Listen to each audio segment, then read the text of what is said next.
Hello everybody, I'm Sandra Martelli. Welcome to our poster, The Postnatal Ontogeny of the Modern Hominoid Lumbar Vertebral Morphology, Insight into the Development of Postcranial Sexual Dimorphism. The study was undertaken by myself, Nicole Torres Tamayo and Polo Higgins. Our main interest in this study was to be able to simultaneously investigate the impact multiple variables such as species, age and sex can have on the form of a complex structure such as the presacral vertebral column, which in this case is defined as the serially varying form of the 5 last presacral vertebrae. We use geometric morphometric methods, and the steps of how we approach this are explained in our workflow. Very briefly, we average the mean form of each presacral vertebra for each variable such as species, age and sex by not scaling them during general procrustes analysis to preserve the size and shape differences. We then collapse the means of the 5 vertebrae into a single vertebral column mean form, and thus every age group of every species and both sexes can be represented by a single mean form, as is shown in figure 1 for humans. The mean forms of successive age groups represent ontogenetic trajectories which can be compared and studied. Nicole Torres Tamayo will attend the relevant unmoderated session at the meeting and is happy to answer any questions on the methodological aspects of the work.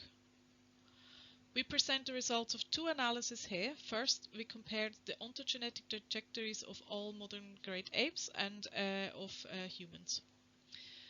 Form space PC2 separates the human trajectory clearly from all other apes.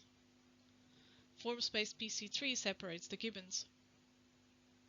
All Asian and African great apes have very similar ontogenetic trajectories.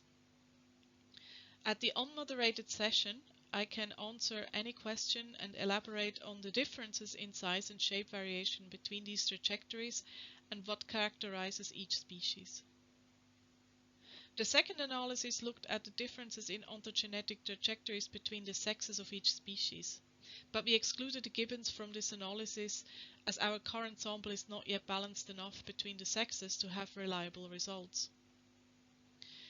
In the species with either large sexual dimorphism such as gorilla and orangutans, or with large for their body size vertebrae such as humans, males achieve their bigger size by extending their trajectory rather than having a different one from females.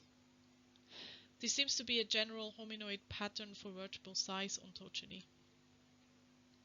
Form differences start to establish during the juvenile phase in humans, but in the apes this usually does not commence until the subadult stage. For questions and more details about form variation between the sexes, please find me during the unmoderated session. We are all looking forward to seeing you at ESHE 2020, and I would like to say thank you to all the organizers and participants in advance of all the efforts to make ESHE 2020 a success. Thank you very much.